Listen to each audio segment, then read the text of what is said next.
अस्सलाम वालेकुम एवरीवन, कैसे हैं आप सब। उम्मीद है कि सभी ठीक होंगे। और ये व्लॉग हम लोग जब डिनर पे गए थे उससे नेक्स्ट डे का है। मैंने अपलोड नहीं किया था, मुझे इतने मज़े का नहीं लग रहा था इस वजह से। और फिर एक वजह ये भी थी, मुझे पता था कि आप में से किसी ना किसी का कमेंट आना था कि शॉपिंग का आपने कहा था।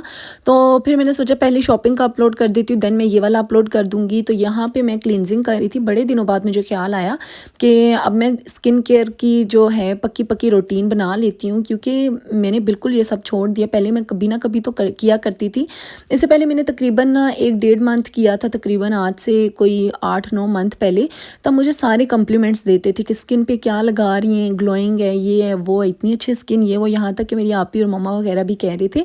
तो उस टाइम पे मुझे बड़े अच्छे-अच्छे कॉम्प्लीमेंट मिलते थे। इसके बाद से मैंने ना ध्यान रखना ही छोड़ दिया कि छोड़ो यार, ये कौन लगाता रहे। मुझे नहीं लगता इन सब चीज़ों से कुछ होता होगा, क्योंकि इसमें कुछ ऐसी वैसी क्रीम तो है नहीं लाइक वाइटनिंग या फिर कुछ इस तरह की। सिंपल से बस मॉइस्चराइज़र है, सन ब्लॉक है, बस इतना ही है। तो मैंने सोचा कि अब मैं स्टार्ट कर ही देती हूँ। तो मैंने पहले क्लींजिंग कर ली, क्योंकि एक अरसा हो गया मैंने क्लींजिंग नहीं की थी। लास्ट टाइम मैंने जब आपको दिखाया था, मामू आए थे, उस टाइम पे मैंने की थी और अब जाके मैं कर रही हूँ।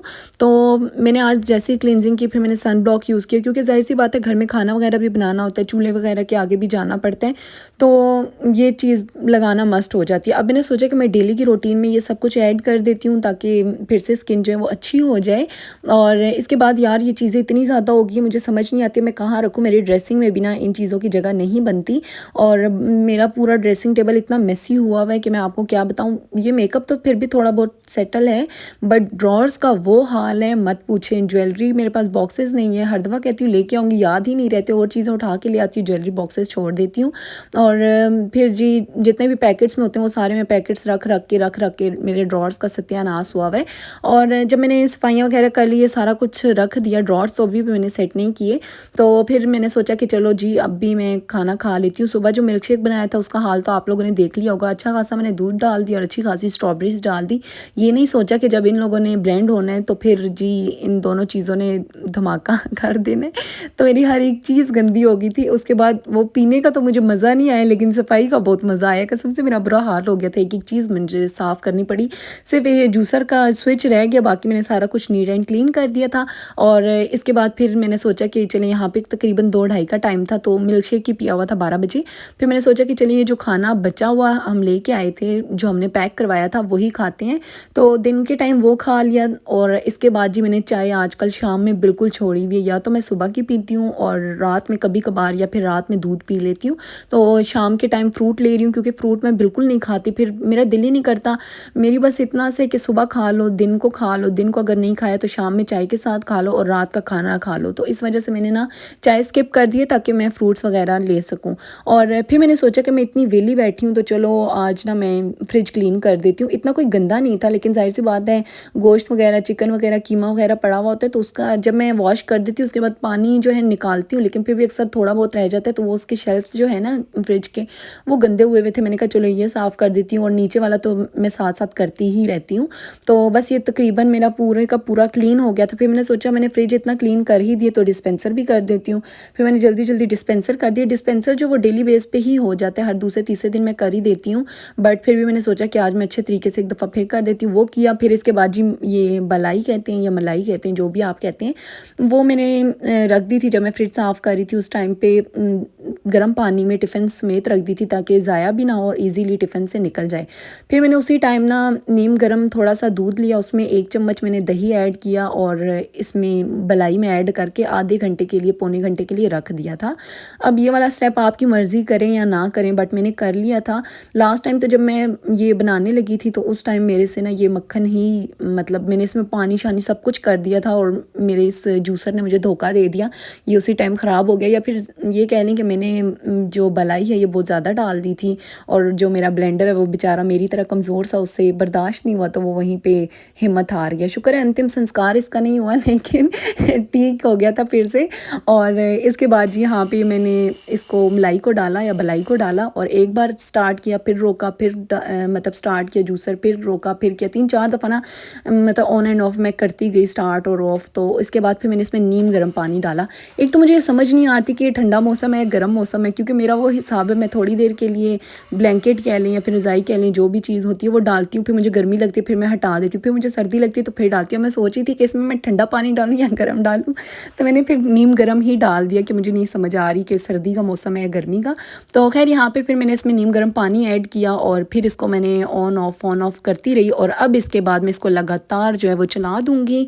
और पहले सिर्फ मलाई डाल के ऑन ऑफ करते रहने 3-4 दफ़ा, उसके बाद अगर सर्दियों में बना रहे हैं तो नीम गर्म, और गर्मियों में बना रहे हैं तो ठंडा बर्फ़ पानी डाल के फिर इसे ऑन ऑफ करना है 4-5 दफ़ा।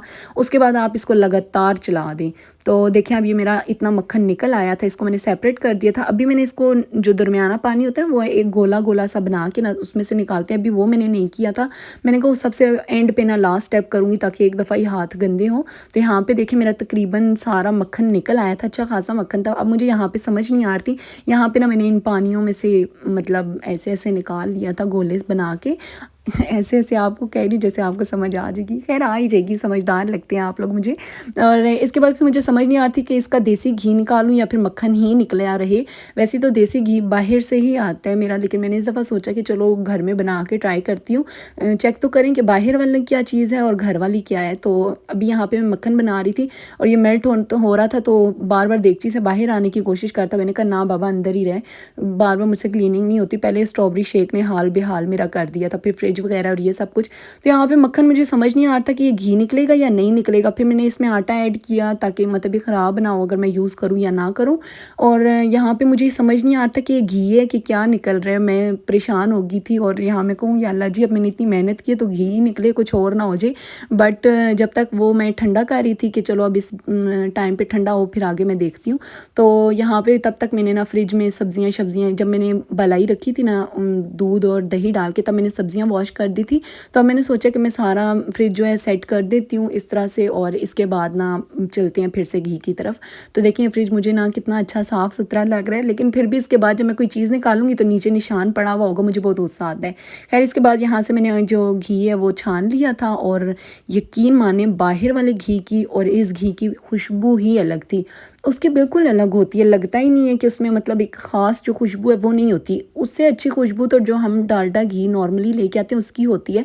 लेकिन ये वाला जो था ना यार, इसकी नेचुरल इतने मज़े की खुशबू थी, इतने मज़े की खुशबू थी, मैं आपको क्या बताऊँ। मैंने कोई 10 से 12 बार तो सूंघ लिया होगा, और उसके बाद मैंने साइड पे रख दिया। अब देखते हैं यूज़ करते हैं कि नहीं। और खैर यूज़ तो करूँगी, ज़बरदस्ती खाना पड़ता है, मुझे ये सब कुछ पसंद नहीं है। ख़ासतौर पर देसी घी तो बिल्कुल नहीं पसंद है। मेरे पापा जब भी कोई बात करते हैं तो मेरे पापा कहते हैं पुत्र ये छोड़ दे फैंसी नाश्ते, छोड़ो इस चीज़ को, ये खाओ चूरी। और मुझे चूरी इतनी बुरी लगती है, यकीन माने मुझे बिल्कुल नहीं पसंद, तो मैं नहीं खाती। अच्छा फिर ये मैं इतना थक गई थी, वही जो प्लेटर था वही मैंने गर्म किया। दिन में रोटी के साथ सब खाया था, तो अभी चावलों के साथ खा लिया। और इसके बाद चाय तो मस्ट है, और आज सुबह से मैंने चाय ना दिखाई और ना ही मैंने पी थी, तो मेरा सर जो है वो दर्द कर रहा था। तो बस यहाँ पे चाय पियेंगे, और इतना ही था आज का व्लॉग। पसंद आए तो लाइक कर दीजिएगा, शेयर कर दीजिएगा, सब्सक्राइब कर दीजिएगा। इंशाल्लाह मिलूंगी नेक्स्ट व्लॉग में। अपना बहुत सारा ख्याल रखिएगा, मुझे दुआओं में याद रखिएगा। अल्लाह हाफ़िज़, फ़ी अमानिल्लाह।